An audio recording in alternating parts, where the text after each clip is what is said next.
Queridos irmãos, hoje nós continuamos a ler o capítulo 14 de São João.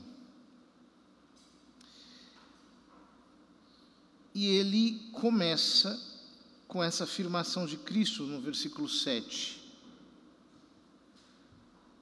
Se vós me conhecesseis, conheceríeis também o meu Pai. E desde agora o conheceis e o vistes. O que Jesus aqui chama de conhecer é a permanência na oração. Conhecer nas Escrituras nunca é algo meramente intelectual. Conhecer significa misturar-se, experimentar. Significa como que embeber-se daquilo. Portanto, se vós me conhecesseis, em minha humanidade santíssima, conhecerias também o meu Pai.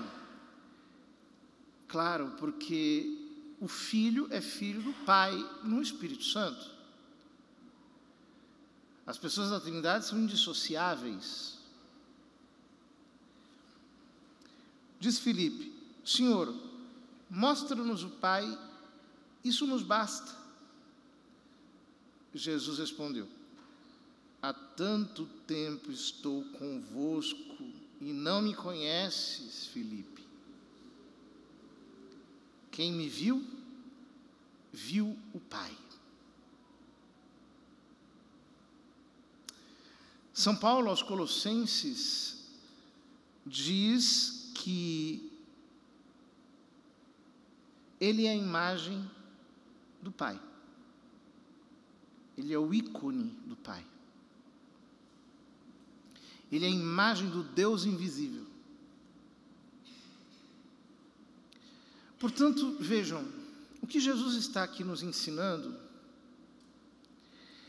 é que nós aprendamos a amar Deus na sua humanidade santíssima. Porque nós ainda não somos espirituais. O caminho que nos leva a ser espirituais, o caminho que nos leva verdadeiramente à espiritualidade, começa por nós aprendermos a tratar Deus em Cristo.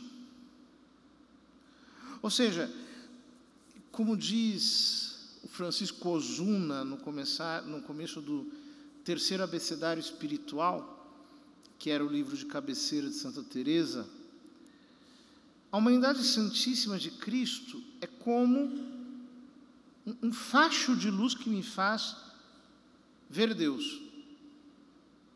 Então, se na oração, por exemplo, eu levo um problema comigo e penso naquele problema, esse problema me afasta de Deus. Se eu levo uma coisa humana, terrena, qualquer, trago para a oração, aquilo me afasta de Deus. Mas quando eu levo a humanidade santíssima de Cristo para a oração, nele eu encontro Deus.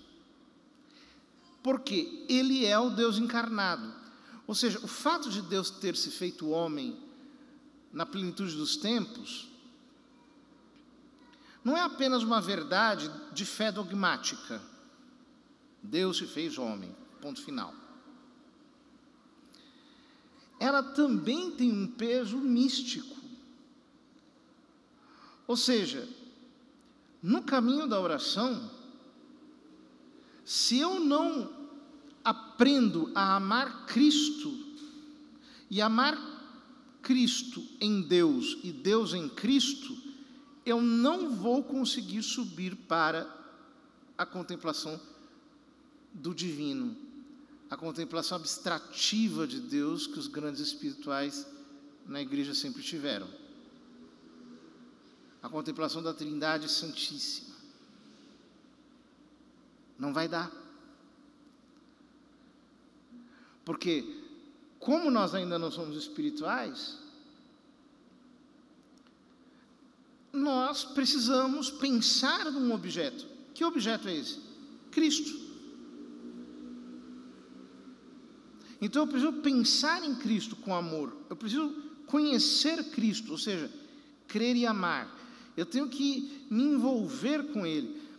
Portanto, quando eu faço oração, tem que ser mais ou menos como se eu pegasse o menino Jesus no meu colo. E ali eu amasse Deus nele.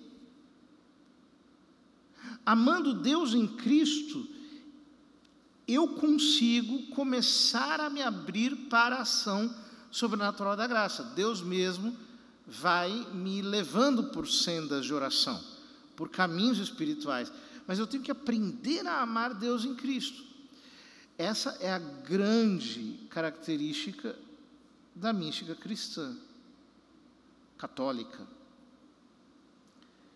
A mística pagã é uma espécie de esvaziamento em que eu me diluo numa divindade indeterminada, e eu também fico indeterminado. A mística cristã não tem nada a ver com isso. Não é um negócio em mim, como se eu fosse divino e voltasse para a divindade. Não. Eu sou uma criatura, Deus é meu Criador. Eu tenho que aprender a amar Deus em Cristo, a me esvaziar de tudo que não é Ele, e, na medida em que eu o amo na sua humanidade santíssima, Ele mesmo vai me conduzindo a experimentar as delícias de Deus. Ele mesmo vai fazendo com que eu, por assim dizer, suba para a sala de cima, para essa função mais elevada em nós, que é o Espírito. Por isso Jesus, aqui na intimidade da Santa Ceia, diz isso a Filipe, e ele continua. Como é que dizes, mostra-nos o Pai? Não acreditas que eu estou no Pai e o Pai está em mim? Ou seja, há uma mútua imanência. Isso São João já diz no início do seu Evangelho, quando ele diz lá no capítulo 1 ainda: a Deus ninguém o viu, ele diz, a não ser o unigênito de Deus que está in sinu patris, no seio do Pai. É Ele quem nolo revelou.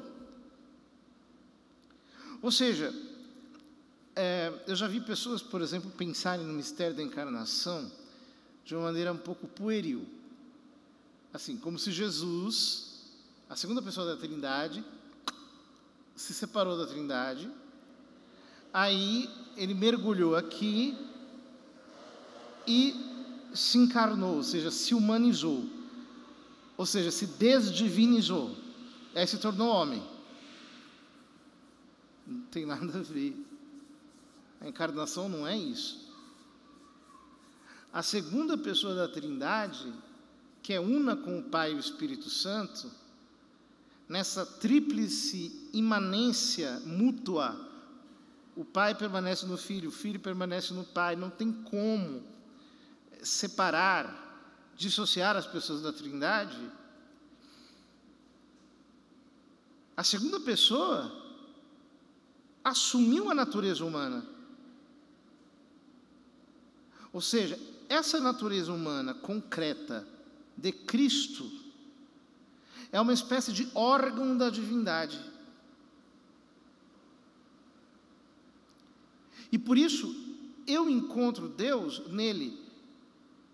A segunda pessoa da Trindade, de fato, assumiu aquela natureza humana concreta, mas sem abandonar o seio da Trindade. Isso seria impossível.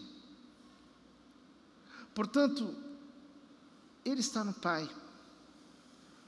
O Pai está nele.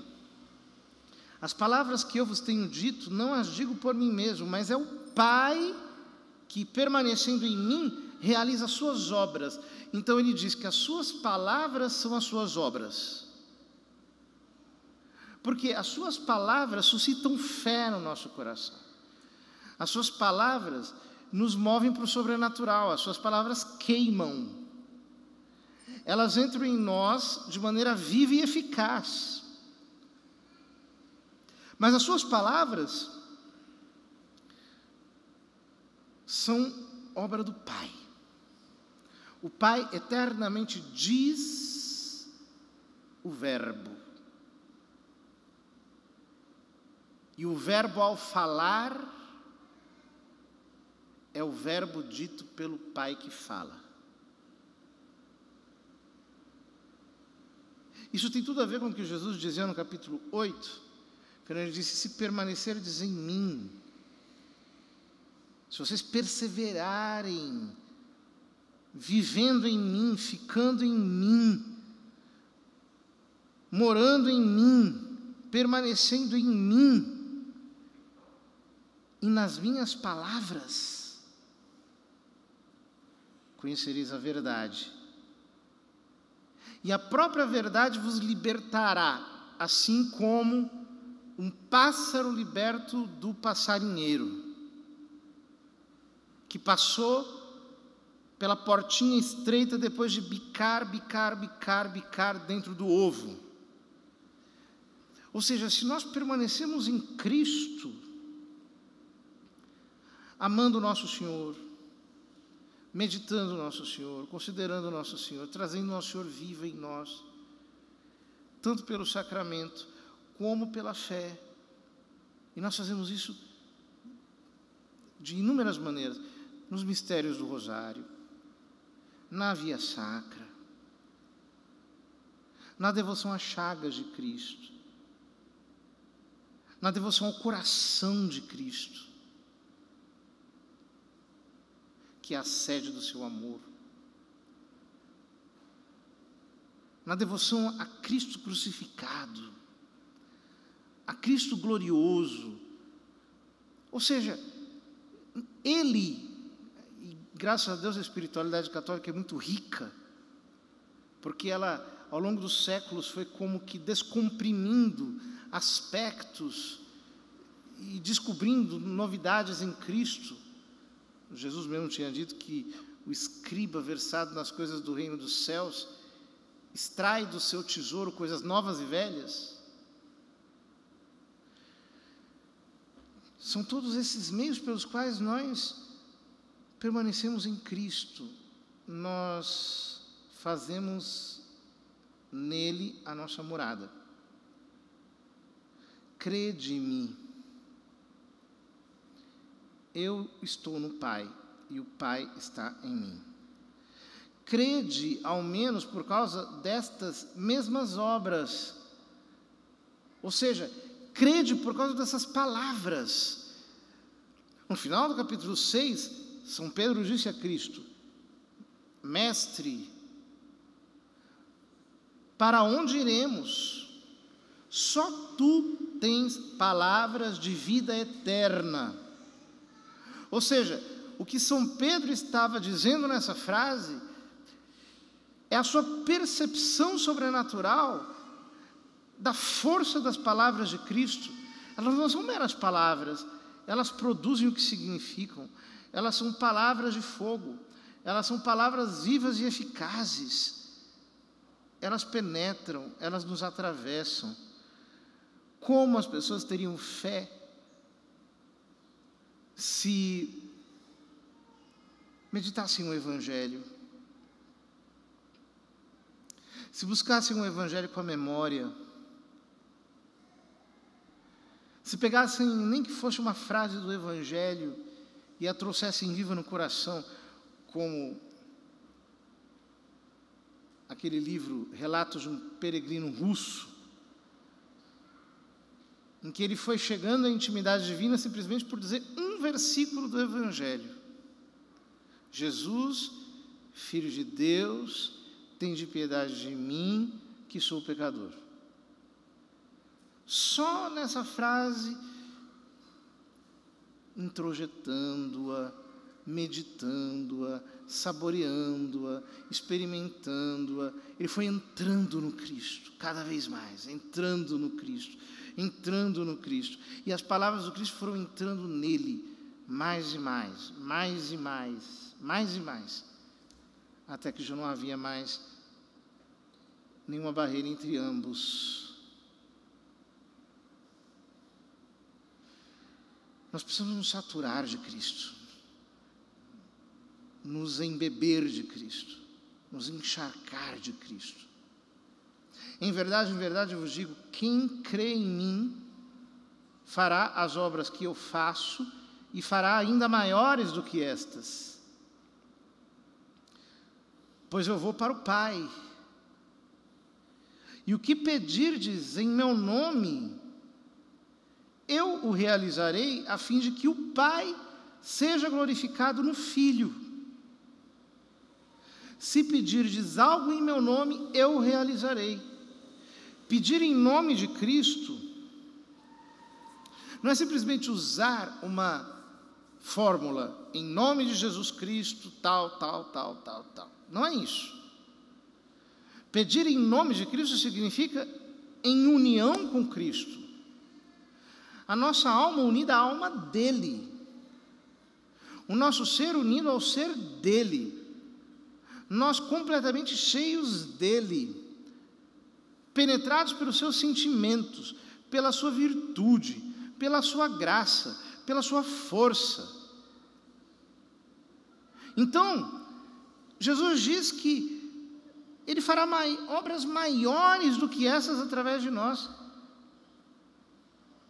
Por quê?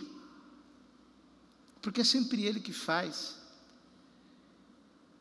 E é sempre o Pai glorificado no Filho em nós. É o Pai que é glorificado. Ou seja, é a Trindade Santíssima.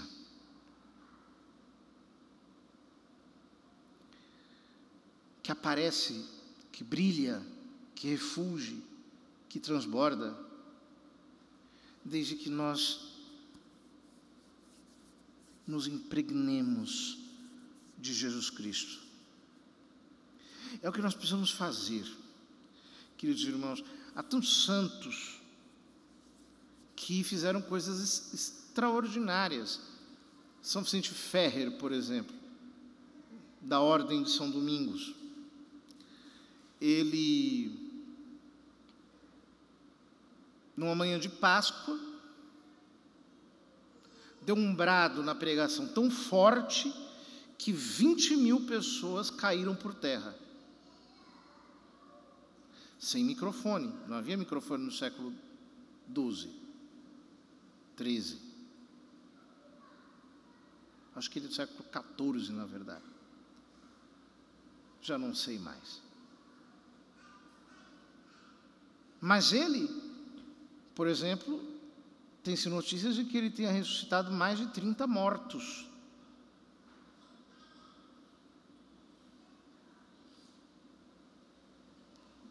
No Novo Testamento aparecem 3, que Nosso Senhor ressuscitou. E assim vai. Ou seja, Cristo, hoje, através da igreja, quer chegar em todos os recantos do mundo. Ele quer ser anunciado, Ele quer pregar através de nós, Ele quer curar através de nós as feridas todas dos seres humanos. Ele quer expulsar todos os males através de nós. Ele quer operar através de nós, de tal modo que nós podemos dizer que o Evangelho se espalhou muito mais depois dele do que no tempo dele. Essas são as obras maiores, a sua palavra percorrendo todos os lados, mas isso demanda uma união viva com Jesus Cristo. Queridos irmãos, peçamos ao Senhor que aqueça o nosso coração em que nós, por assim dizer, estejamos como que esmigalhados dentro de Cristo, assimilados nele. Seja esse o alvo da nossa oração. Então, nós veremos como é feito as suas obras maravilhosas.